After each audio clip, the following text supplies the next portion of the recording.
savait très bien que le potentiel de la production 3D au Maroc est réel. Il y a un vrai potentiel, il y a des compétences, il y a d'excellents techniciens. Je connais des dizaines, je dirais même des centaines de techniciens marocains qui ont travaillé dans le secteur des jeux vidéo et qui ont des compétences très poussées en tout ce qui est 3D, modélisation, animation, effets spéciaux, éclairage, lumière, rendu. Mais au niveau national, il y a souvent et uniquement des demandes au niveau de tout ce qui est marché publicitaire. Donc on ne pouvait pas dire qu'il y a vraiment une industrie de l'animation 3D au Maroc.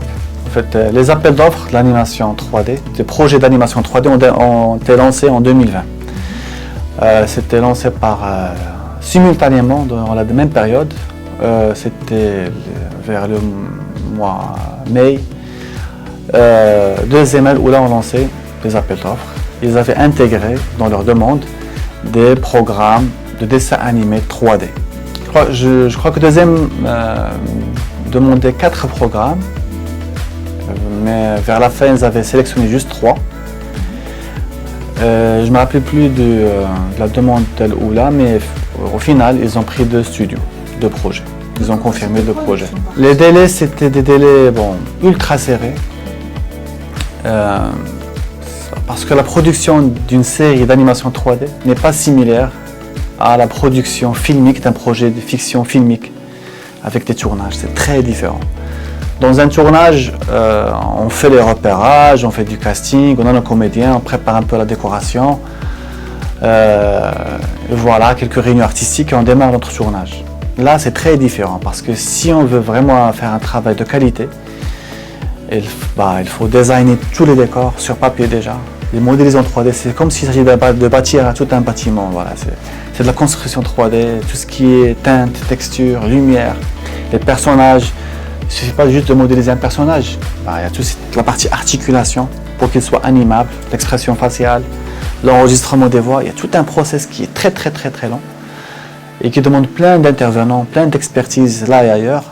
Et donc, mais on a pris ce challenge-là. Le budget proposé par 2M, c'est une série, déjà c'était une série de 20 épisodes, de 4 minutes. Pour chaque épisode, il proposait 100 000 dirhams. Donc le total, c'était 2 millions de dirhams hors taxe. Pour Al-Oula, c'est 75 000 dirhams par épisode, mais c'était pour 30 épisodes, pas uniquement 20, et la durée 3 minutes seulement. Il y a des projets qu'on a réalisés, des projets 3D. Donc ça a commencé par Lilia et Ryan. Ça parle d'une famille marocaine nucléaire, 2 parents, une petite fille, un petit garçon, qui ont un âge assez proche. Donc il y a plein d'émotions qui jaillissent à chaque fois, de la jalousie, des conflits entre enfants. Et puis là c'est la série pour 2M, c'est la première série qu'on vient de livrer à 100%. J'espère qu'elle sera diffusée très très prochainement. Il y a aussi Abtal Oula, c'est la série pour Al-Oula. Abtal Oula, en fait, ça parle d'histoire de Amir, un petit enfant de 8 ans, 9 ans. Il vit une vie normale, ordinaire, mais il a une vie secrète. En fait, il est assisté par une robot sur son écran, un robot fille, une petite fille. Et à chaque fois, ce robot-là, il est capable de détecter les enfants qui ont fait de très belles actions. Donc, par exemple, une petite fille qui recommande à son papa d'économiser l'eau, il ne faut pas vraiment le gaspiller. Cet enfant, ce robot-là, il est capable de détecter ça. Il demande à Amir d'aller vers cet enfant-là et le remercier, le féliciter pour le geste qu'il a fait. Donc c'est là que c'est un peu à la Goldorak. Le petit enfant se transforme en super-héros. Il vole, il va chez l'enfant, il lui donne une sorte de récompense, il le décore carrément. Bon, genre bravo, félicitations, c'est très bien ce que tu as fait. On fait passer aussi, on essaie de compléter le message par rapport à la thématique abordée dans chaque épisode. Et voilà, donc le système fonctionne très très bien. Parce que en fait, l'idée d'avoir un super-héros, en fait, on a opté pour cette décision-là parce que les enfants, ils aiment imiter, ils aiment avoir un idole un personnage qui a des pouvoirs. Tout ça en fait les incite à vraiment limiter, à suivre ses conseils, à être à l'écoute. Voilà, donc on avait fait quelques focus avec plusieurs enfants devant la télé, on lance des épisodes et on remarque qu'ils sont scotchés devant l'écran, ils apprécient énormément. Le traitement de Ard el-Bal est très différent d'un traitement pour un dessin animé pour enfants, évidemment.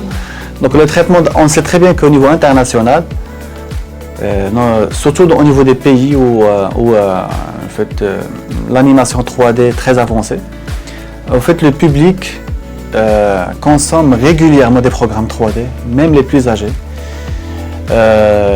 C'est comme, en fait, c'est pareil pour les jeux vidéo. Maintenant, on peut retrouver des gens qui ont 60 ans, 70 ans et qui jouent genre 10 heures, 15 heures par semaine.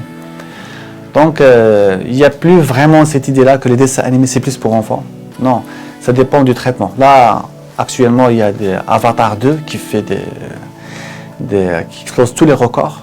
Et c'est un film pour adultes quand même. En fait, c'est question de traitement très culturel en fait. C'est au niveau de tous les détails. Pour vraiment faire une signature marocaine, il faut que tous les détails du concept, de la production, à partir du concept lui-même, qu'est-ce qu'il véhicule, c'est quoi les valeurs qu'il passe, au niveau de l'écriture scénaristique, au niveau des décors, au niveau de l'écriture, l'enregistrement des voix, au niveau des petites subtilités qu'on retrouve dans le scénario, des situations aussi marocaines, sur le plan social aussi.